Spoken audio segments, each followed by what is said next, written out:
पार्कको entry गरेको 2-4वटा video बनाएको छ गाइस।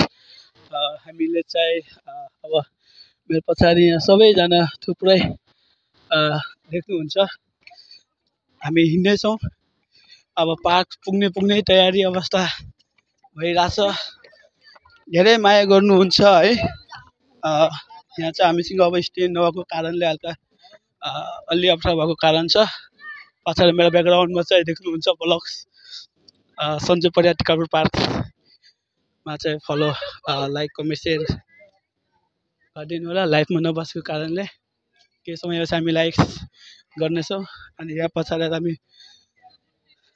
क्यामेराम्यानहरू पनि हुनुहुन्छ।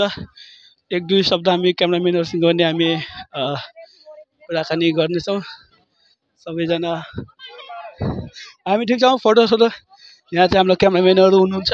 क्यामेराम्यानहरू पनि माया गर्नु सक्नुहुन्छ है गाइस। 1-2 शब्द हामी बोल्न सक्छौँ। नमस्ते दर्शकबिन, म टिकापुर पार्कका क्यामेराम्यान। अरू के भन्नुहुन्छ सर?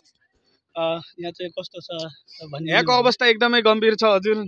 अनि यहाँ क्यामेरामा के आइरहेछ के भनिरहेछ। यहाँ महँगारी ज्यादा भयो। एकदम सही छ। कमाइ एकदमै राम्रो छ हाम्रो। एकदमै कमाएको छु। दिनमा हामीले 9,000 जति कमाउने गरेका छौँ।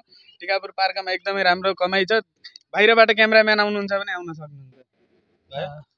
धन्यवाद। हाम्रो सन्जु परियार टिकापुर पार्कमा धेरै मामासँग पनि हामीले कुराकानी गरिसकेका छौँ। हाम्रो क्यामेराम्यानहरूसँग पनि कुराकानी भइसकेको छ। अनि हामी थुप्रै हाम्रो पछाडि ब्याकग्राउन्डमा धेरै हामी देखिसकेका छौँ।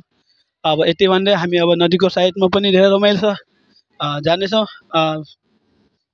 धेरै लामो भिडियो बनाउन गरिरहेको छु गाइस। अब धेरैले माया गरिदिनु होला भन्ने आशा छ। अब पछाडिबाट हामीले 2-4वटा क्यामेरा भिडियो बनाइसकेका छौँ। अनि त्यसपछि हामीले चाहिँ धेरै पछाडि थुप्रै अब पछाडि क्यामेराबाट चाहिँ हाम्रो अलिकता क्वालिटी नआएर अगाडि क्यामेराबाट हामीले बनाइरहेको छौँ भिडियो। अनि यहाँ धेरै फोटोहरू सुटिङदेखि अब सबै चाहिँ भइरहेछ। यता चाहिँ अब थुप्रै रमाइलो भइरहेछ पार्कतिर। हाम्रो सबैजना ब्लगमा साथ दिनुभएको छ। पार्कमा पनि अर्को रमाइलो भइरहेछ।